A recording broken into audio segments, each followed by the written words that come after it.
BBC বাংলার অধিবেশন প্রবাহতে আপনাদের স্বাগত। আজ আপনাদের সাথে লন্ডন স্টুডিও থেকে আছি মানসী বড়ুয়া, আর ঢাকায় আমার সাথে থাকছেন আকবর হোসেন। শুরুতেই জানিয়ে দিব এই মুহূর্তের সর্বশেষ গুরুত্বপূর্ণ আপডেট। বাংলা সংবাদ। যশোরে জুলাই যোদ্ধাকে ছুরিকাঘাত, এলাকায় আতঙ্ক। যশোরে জুলাই যোদ্ধা এনাম সিদ্দিকীকে ছুরিকাঘাতের ঘটনা ঘটেছে। সকালে সদর উপজেলার এনায়েতপুরে মারপিটের পর তার বুকে ছুরিকাঘাত করা হয়। গুরুতর অবস্থায় তাকে যশোর জেনারেল হাসপাতালে ভর্তি করা হয়েছে। এদিকে শেখ হাসিনার চাচাতো ভাই সাবেক এমপি জুয়েলের ব্যাংক সঞ্চয়পত্র বিও হিসাব অবরুদ্ধ। সাবেক প্রধানমন্ত্রী শেখ হাসিনার চাচাতো ভাই খুলনা ২ আসনের সাবেক সংসদ সদস্য শেখ সালাউদ্দিন জুয়েল ও তার পরিবারের সদস্যদের নামে থাকা ১২৩টি ব্যাংক হিসাব, একটি সঞ্চয়পত্র এবং ৩টি বিও হিসাব অবরুদ্ধের আদেশ দিয়েছে আদালত। আজ সিআইডি পুলিশের আবেদনের প্রেক্ষিতে ঢাকা মহানগর দায়রা জজ সাব্বির ফয়েজ এ আদেশ দেন।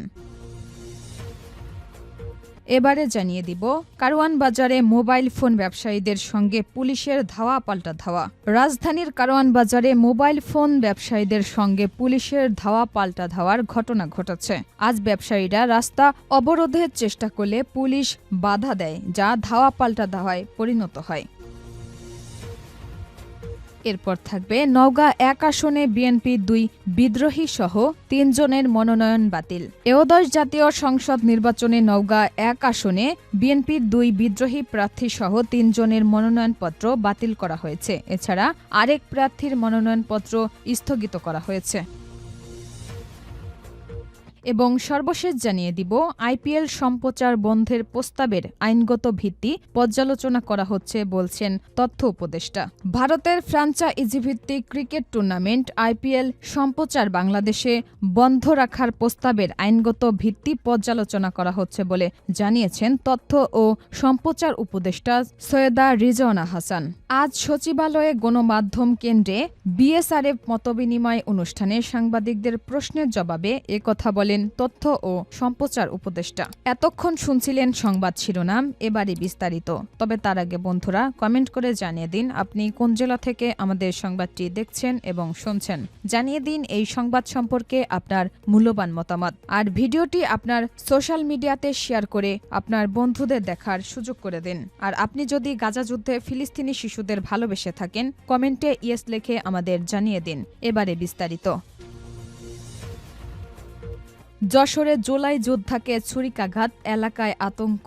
যশোরে জুলাই যোদ্ধা এনাম সিদ্দিকীকে ছুরিকাঘাতের ঘটনা ঘটেছে রোববার ৪ জানুয়ারি সকালে। সদর উপজেলার এনায়েতপুরে মারপিটের পর তার বুকে ছুরিকাঘাত করা হয়। গুরুতর অবস্থায় তাকে যশোর জেনারেল হাসপাতালে ভর্তি করা হয়েছে। আহত এনাম সিদ্দিকী এনায়েতপুরের মৃত খন্দকার আমিনুল্লাহর ছেলে। ২০২৪ সালের ৪ আগস্ট জুলাই গণঅভ্যুত্থানের সময় উত্তরায় পুলিশ তার মাথায় গুলি করলে তিনি গুরুতর আহত হন। পরিবারের বরাত দিয়ে জানা যায় সকাল ৮:৩০টার দিকে এনাম বাড়ির সামনে হাঁটাহাঁটি করছিলেন। এ সময় অজ্ঞাতনামা ২ ব্যক্তি মুখবাঁধা অবস্থায় প্রথমে তার মাথায় লাঠি দিয়ে আঘাত করে, পরে বুকে ৩ বার ছুরিকাঘাত করে। তার চিৎকারে স্থানীয়রা এগিয়ে আসলে হামলাকারীরা পালিয়ে যায়। পরিবারের লোকজন এনামকে উদ্ধার করে যশোর জেনারেল হাসপাতালে ভর্তি করেন। স্বজনদের দাবি হত্যার উদ্দেশ্যেই এনামের উপর হামলা চালানো হয়েছে। যশোর জেনারেল হাসপাতাল মেডিকেল অফিসার ডক্টর বিচিত্র মল্লিক জানান এনামের বুকে, ঘাড়ে ও বাহুতে ছুরিকাঘাত করা হয়েছে। তার অবস্থা গুরুতর। বর্তমানে তাকে সার্জারি বিভাগে রেখে চিকিৎসা দেওয়া হচ্ছে। যশোর সদর উপজেলা বিএনপির সাধারণ সম্পাদক আনজারুল হক খোকন বলেন আসন্ন নির্বাচন বানচাল করতেই জুলাই যোদ্ধাদের টার্গেট করা হচ্ছে। দ্রুত হামলাকারীদের শনাক্ত ও গ্রেফতারের দাবি জানাচ্ছি। যশোর কোতোয়ালি থানার ওসি ফারুক আহমেদ জানান তারা হামলার খবর পেয়েছে এবং ঘটনার সঙ্গে জড়িতদের শনাক্ত করতে কাজ চলছে। শেখ হাসিনার চাচাতো ভাই সাবেক এমপি জুয়েলের ব্যাংক সঞ্চয়পত্র বিও হিসাব অবরুদ্ধ। সাবেক প্রধানমন্ত্রী শেখ হাসিনার চাচাতো ভাই খুলনা ২ আসনের সাবেক সংসদ সদস্য শেখ সালাউদ্দিন জুয়েল ও তার পরিবারের সদস্যদের নামে থাকা ১২৩টি ব্যাংক হিসাব, একটি সঞ্চয়পত্র ও ৩টি বিও হিসাব অবরুদ্ধের আদেশ দিয়েছে আদালত। রোববার সিআইডি পুলিশের আবেদনের প্রেক্ষিতে ঢাকা মহানগর দায়রা জজ সাব্বির ফয়েজ এ আদেশ দেন।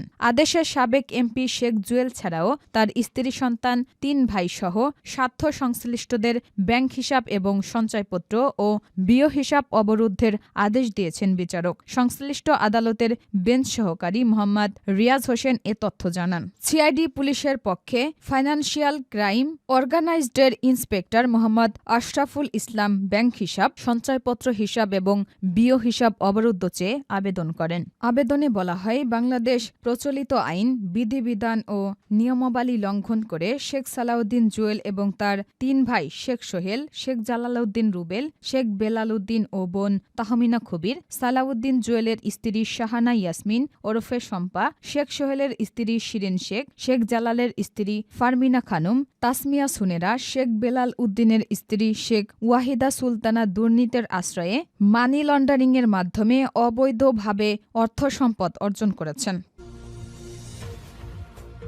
কারওয়ান বাজারে মোবাইল ফোন ব্যবসায়ীদের সঙ্গে পুলিশের ধাওয়া পাল্টা ধাওয়া। রাজধানীর কারওয়ান বাজারে মোবাইল ফোন ব্যবসায়ীদের সঙ্গে পুলিশের ধাওয়া পাল্টা ধাওয়ার ঘটনা ঘটেছে। 4 জানুয়ারি ব্যবসায়ীরা রাস্তা অবরোধের চেষ্টা করলে পুলিশ বাধা দেয়, যা ধাওয়া পাল্টা ধাওয়ায় পরিণত হয়।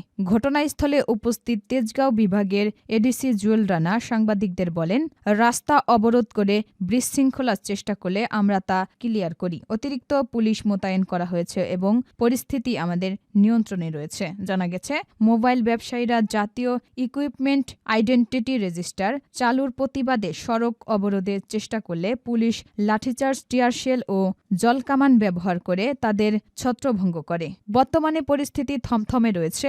ঘটনাস্থলে উপস্থিত হয়েছেন সেনাবাহিনীর সদস্যরা। দুপুর 12:15টার দিকে এই প্রতিবেদন লেখার সময় কারওয়ান বাজারের মোড়ে যানবাহন চলাচল শুরু হয়েছে। আন্দোলনকারীরা বসুন্ধরা শপিং মলের সামনে অবস্থান করছেন।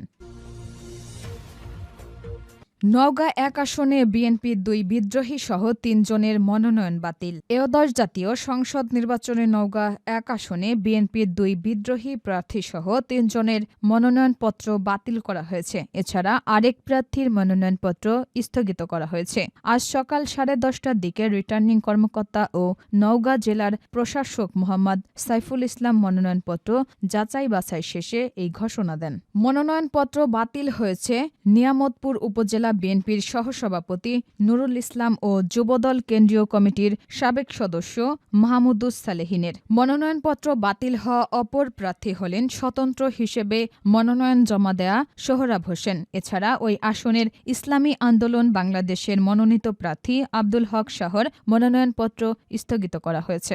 অন্যদিকে বিএনপি মনোনীত প্রার্থী মোস্তাফিজুর রহমান, জামাতে ইসলামী মনোনীত প্রার্থী মাহবুবুল আলম, জাতীয় পার্টির মনোনীত প্রার্থী আকবর আলী ও স্বতন্ত্র প্রার্থী বিএনপির বিদ্রোহী প্রার্থী সালেক চৌধুরীর মনোনয়ন বৈধ ঘোষণা করা হয়েছে। রিটার্নিং কর্মকর্তা মোহাম্মদ সাইফুল ইসলাম বলেন, নুরুল ইসলাম বিএনপির প্রার্থী হিসেবে মনোনয়নপত্র জমা দিলেও তার সপক্ষে রাজনৈতিক দলের মনোনয়নপত্র জমা দেননি। এজন্য তার মনোনয়নপত্রটি বাতিল করা হয়েছে। এছাড়া স্বতন্ত্র প্রার্থী হিসেবে মনোনয়ন জমা দেয়া মাহমুদুস সালেহিন তার মনোনয়নপত্রে নিজেই নিজের নাম প্রস্তাব করেছেন। এছাড়া স্বতন্ত্র প্রার্থী হিসেবে নির্বাচনী এলাকার 1% ভোটারের সমর্থন সূচক তালিকা জমা দিতে হয়, কিন্তু তিনি সেই তালিকা জমা দেননি। এই 2 কারণে তার মনোনয়নপত্রটি বাতিল করা হয়েছে।